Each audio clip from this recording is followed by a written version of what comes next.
Dahil very good siya, na perfect niya, may ice cream siya. Happy, oy, oy, oy, oy, oy, ho, oh, oh, oh, oh, oh, oh, oh, oh, oh, oh, oh. Pero nung isang araw, umiyak ka, nakatulog ka na sa iyak mo, ha?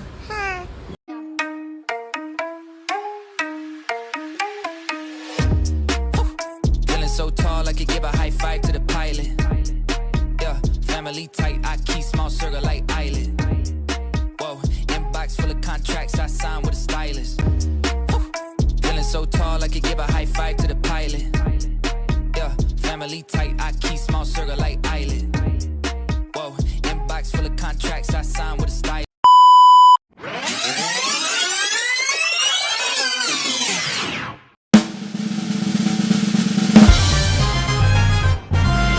I'm ready. Tingnan nyo lang, tingnan nyo. Familiar to sa inyo. Hi guys! So today, titignan natin kung ano nga bang meron sa culture nila Melay at titignan natin ito sa lens ng relativist. Relativist? Cultural relativism is the idea that cultural beliefs and practices should be understood and judged within the context of their own cultural framework rather than applying external standards. Ibig sabihin dito na we should avoid imposing our own culture, values, and norms when assessing other cultures. Hindi tayo ethnocentric dito, B, para mag-compare ng other cultures natin. Thank you, Carol. Now we're going to talk about the material and non-material culture of family of Melay or the Melanson family, also known as the Francisco family. Go, go, go! First, let's talk about the material culture. So for the material culture, I will say na isa sa mga pinaka napansin namin habang pinapanood ang kanilang vlogs ay mahilig silang magterno. Various vlogs ay nakita natin si Stella at si Mela na nagsusuot sila ng same na damit na para pa sila ay kambal.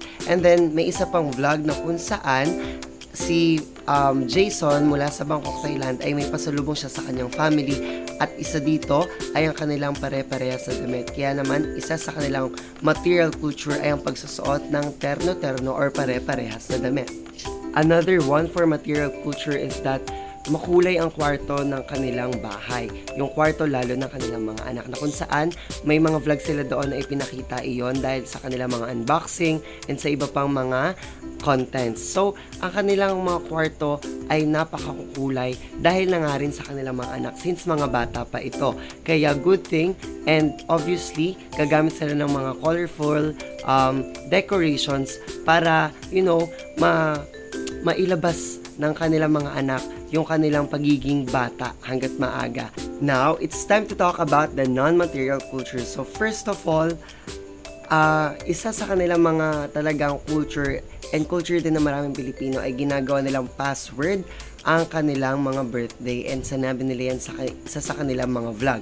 Next is, sa kanilang mga vlogs din, lalo na kapag sila ay nagsasurprise sa mga bata, may culture sila na kung saan sasabihin mo nila sa kanilang mga anak na close your eyes and then tsaka nila ipapakita yung kanilang mga regalo. So ayun isa sa kanilang mga culture, yung close your eyes culture.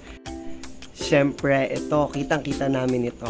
Ang kanilang pamilya din ay mapang-asar. Pero hindi naman to the point na sila ay mag-away-away, kundi nagiging bonding nila ang kanilang pang-asar sa isa't isa. Next na non-material culture din nila ay open ang kanilang family sa iba't ibang topics, lalo na, and maganda ito dahil lalo na't bata pa ang kanilang mga anak, natututo silang mag-open agad.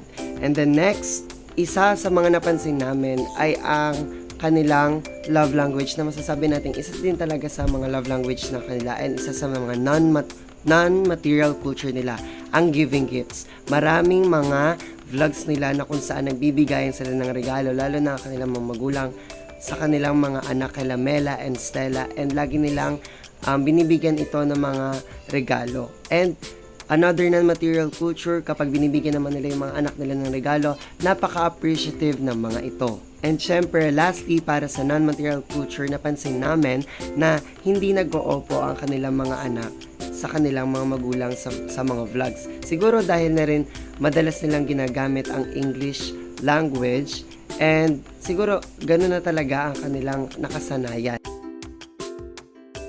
Hi guys! So ayun nga. sa Melason Vlog is may makikita nga tayo aspect of culture nila, which is yung language and yung actions nila. Yung language naman nila yung sa mga anak naman nila is yung English speaking. Pero mas nagtatagalog din naman sila, pero mas madalas yung pag-i-English nila. So, yung kay Melanie naman, tsaka kay Jason, is yung minsan nga na, like, nasasabi nila yung language nila dati, yung Bisaya na pronunciation nila. Pero ngayon, mas madalas na nila nasasabi yung Tagalog. And yun sa action naman nila, is yung mga anak nila is masyadong OA or overacting. Like, simple na bagay is masyado nilang binibigyan ng masyadong over-expression or overacting na. And then yung siguro sa pagkain nila is mas madalas din na nagkakamay sila kasi nga, pero yung si Melay lang pati si Jason is, and then sinusubuan pa rin yung gusto ng anak nila. And then nung nasa province naman sila, natutulog sila dun sa banig, like dun sa sahig. And yung dun naman sa ibang vlog na nakita namin, is sa kama sila nagtutulog. Like nung nag-ano sila, like yung may pasalubong yung tatay nila. Kita naman natin na nasa kama sila. We're gonna talk about the aspect of culture. Action, like Mela, the eldest daughter of Melay.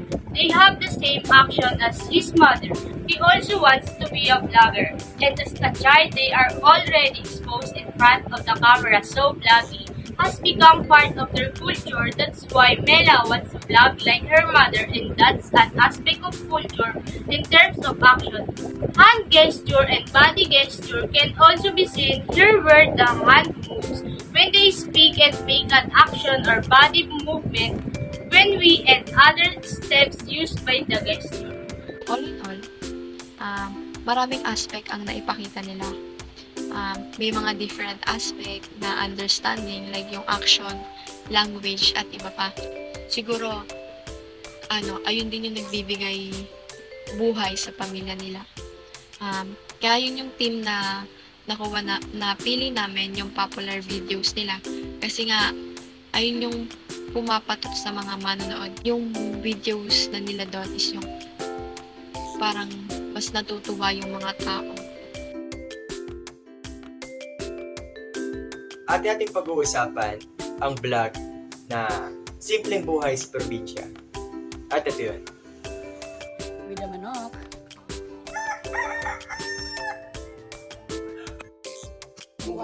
Ano ta karon sa bago atong recipe? Atong kailangan lang Pangmaramihan talaga. Good morning, ate.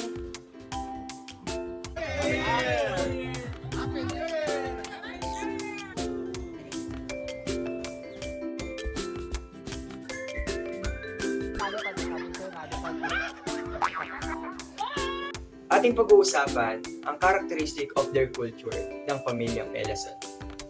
Base sa napanood natin, nakita natin dito ang kanilang pamumuhay sa probinsya, na makikita natin na maliwalas ang paligid, na kung paano nila ituring ang isa't isa bilang pamilya.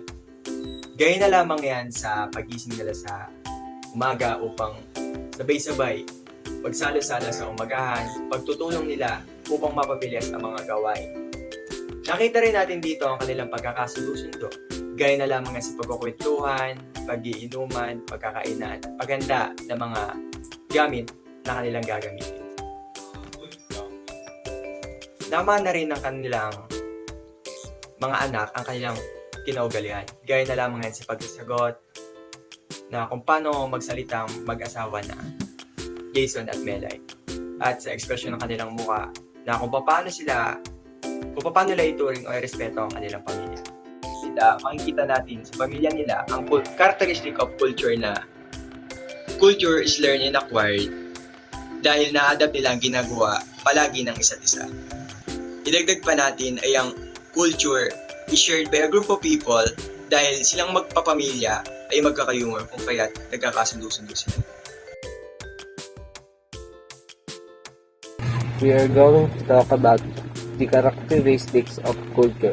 Right now, we're going to tackle about the culture change on Melay and Jason Francisco's life. Alam naman natin na sa PBB nag-start si Melay at si Jason Francisco at parehas silang hindi gaano ka-stable financially. Parehas silang nanggaling sa may hirap na buhay pero nang dahil sa pagtutulungan nila ni Melay sa pagsisikap parang nakapag-ipon sila, yumaman